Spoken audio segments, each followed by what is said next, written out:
Bapak, Ibu, Saudara-saudari, firman kehidupan bagi kita pada hari ini dari 2 Kolose 14. Dengan menghapuskan surat hutang yang oleh ketentuan-ketentuan hukum mendakwa dan mengancam kita, dan itu ditiadakannya dengan memakukannya pada kayu salib. Demikian firman Tuhan. Bapak, Ibu, Saudara-saudari, ayat ini pada awalnya menyatakan menghapus surat hutang. Konsep surat hutang dalam ayat ini merujuk pada dosa kita di hadapan Allah. Namun kita juga boleh merefleksikannya dalam kehidupan keluarga. Kita dapat melihat bahwa analogi surat hutang ini dapat kita lihat sebagai tanggung jawab kita di tengah-tengah keluarga. Tentu setiap anggota keluarga, suami, istri, orang tua, anak memiliki tanggung jawab, memiliki harapan, memiliki hukum yang tak tertulis terhadap satu dengan yang lainnya. Misalnya, para suami harus sabar dalam mendidik, dalam menghadapi istri. Anak haruslah menghormati orang tua, dan istri kiranya penuh dengan kasih di dalam keluarga, di dalam mendidik dan menjaga anak-anak. Tentu ketika diperhadapkan pada idealis yang demikian, kita akan melihat catatan kesalahan kita yang terulang pada setiap hari. Maka surat hutang boleh juga dianalogikan sebagai hal-hal yang kita langgar, yang tidak kita lakukan dalam tanggung jawab kita terhadap satu sama yang lain, terhadap keluarga kita. Ini adalah kata-kata yang menyakitkan. Bisa jadi ada kata-kata yang menyakitkan yang kita ucapkan di tengah-tengah keluarga. Ada perkataan, ada ucapan, ada amarah yang mungkin menyakiti istri, menyakiti anak, atau juga menyakiti orang tua kita. Ada janji yang tidak kita tepati kepada keluarga. Ada kekecewaan yang kita simpan. Maka ada hal-hal yang membuat kerenggangan relasi yang tidak baik di tengah-tengah keluarga. Dan menciptakan ketidakbaikan, ketegangan, atau bahkan perselisihan. Maka di sini kita boleh mengingat bahwa ada yang menghapuskan hal-hal relasi yang buruk di tengah keluarga. Ketika ada dinding pemisah, ketika ada tanggung jawab yang tidak terselesaikan dengan baik, ketika ada surat hutang, ia menjadi dinding yang menghalangi kasih dan damai sejahtera, yang membuat keluarga yang harus hidup dalam kasih menjadi hidup dalam rasa bersalah, keterasingan, kebencian, dan ketidaknyamanan. Tetapi diingatkan bahwa keluarga yang hidup di dalam Allah telah diberikan kasih Allah yang kekal. Kasih Kristus memberikan penghapusan total kepada setiap kesalahan dan dosa. Kabar baik dari Injil yang menjadi fondasi bagi keluarga Kristen adalah bahwa Kristus telah bertindak terhadap ketidakbaikan, terhadap dosa-dosa kita. Ia menghapusnya, ia memberikan tindakan, menghapus bersih seperti menghapus tulisan di papan tulis. Kristus telah membersihkan, menghapus catatan kegagalan kita di hadapan Allah. Ia memakukannya di salib. Salib adalah tempat di mana Yesus membayar lunas semua hutang kita. Maka ketika kita percaya kepadanya, segala kesalahan kita yang masa lalu sekarang ada tengah-tengah keluarga yang kita lakukan secara berulang, kita boleh yakini bahwa Tuhan Allah memberikan pengampunan. Dan ini boleh menjadi keterbukaan yang baik di dalam relasi keluarga untuk terus memperbaharui, untuk terus di dalam kebaikan Allah, untuk terus mau dibentuk oleh Allah. Maka kita diajar dalam penerapan keluarga, mengajarkan kita bahwa masalah kita, hal-hal yang ada di tengah-tengah keluarga, egoisme, kasih yang menurun, hal-hal yang menyakiti orang lain, ucapan, perbuatan, kita boleh diingatkan bahwa jangan menjadi akar pahit di tengah-tengah keluarga. Tapi Kristus, salib Allah telah membayarnya. Pondasi keluarga kita bukan lagi didasarkan pada kesempurnaan dunia ini, tetapi pada pengampunan Kristus yang sempurna.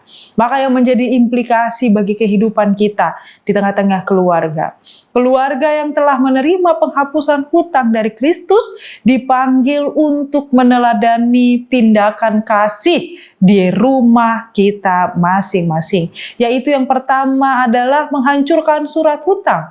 Kita harus secara sadar memilih untuk mengambil catatan kesalahan atau surat hutang atau hal-hal yang mengecewakan kita, jangan kita simpan terhadap pasangan atau kepada anak-anak kita. Secara rohani kita telah memanjatkan, memberikan, memasrahkan pada pengampunan Allah.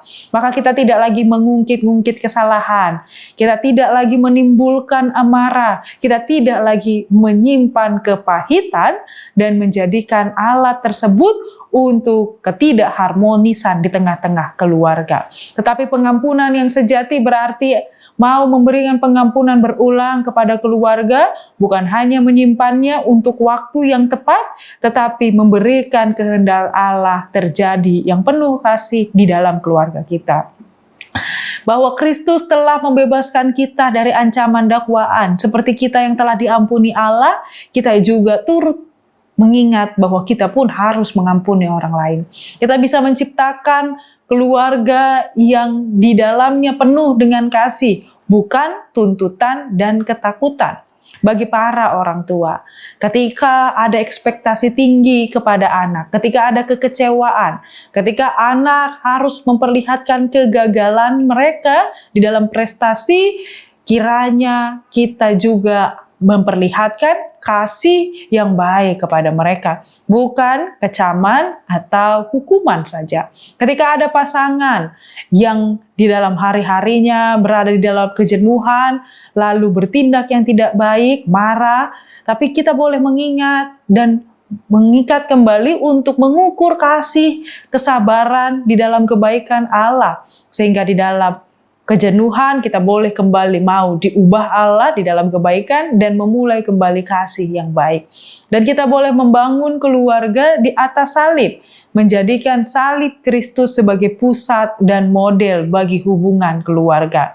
Salib mengajarkan kerendahan hati, tidak ada tempat untuk keangkuhan, tidak ada tempat untuk memperlihatkan diri sendiri yang lebih benar di tengah-tengah keluarga. Kita semua orang yang diampuni, kita semua orang yang telah dibayar hutangnya. Begitu juga di tengah-tengah keluarga, kita menjadi bagian yang sama untuk saling mengampuni. Salib mengajarkan pengorbanan bagi keluarga yang bersedia untuk sehat, bersedia untuk mau saling melayani demi kebaikan satu dengan yang lain, dengan menatap Kristus yang rela melayani kita. Maka pada akhirnya, pondasi yang paling kuat untuk keluarga adalah kesadaran bahwa firman kehidupan hari ini mengingatkan kita adalah orang yang telah dibayar lunas. Jika Allah telah begitu murah hati mengampuni dosa-dosa kita yang tak terhitung sebagai pribadi manusia, bagaimana mungkin kita tidak bermurah hati untuk mengampuni satu sama yang lain, secara khusus juga mengampuni orang-orang yang ada di rumah kita, orang-orang yang berada di dalam keluarga kita. Marilah kita hidup setiap hari sebagai keluarga yang bebas, keluarga yang penuh dengan kasih, yang ditandai dengan kasih pengampunan berulang karena Kristus telah memakukan segala tuntutan kita di kayu salib. Dan kayu salib mengingatkan kita untuk berada di dalam kerendahan hati dan rela untuk berkorban satu dengan yang lain. Amin. Kita berdoa. Terima kasih Tuhan untuk firman kehidupan yang boleh kami dengar pada hari ini. Firman-Mu mengingatkan kami bahwa kami adalah orang yang telah ditebus. Ajar kami juga untuk boleh mengampuni orang-orang yang ada di sekitar kami. Secara khusus juga bagi kami di tengah-tengah keluarga, ajar kami juga untuk terbuka, menerima keluarga, menerima orang-orang yang kami kasihi di dalam cinta kasih Tuhan. Sehingga benarlah keluarga Kristen adalah keluarga yang penuh kasih, karena setiap orang berlomba-lomba untuk memperlihatkan kasihnya di dalam keluarga. Terima kasih Tuhan, hanya di dalam nama anak-Mu, Tuhan Yesus Kristus, kami berdoa dan bersyukur. Amin. Anugerah dari Tuhan kita Yesus Kristus, kasih setia Allah Bapa dan persekutuan Roh Kudus menyertai kamu. Amin.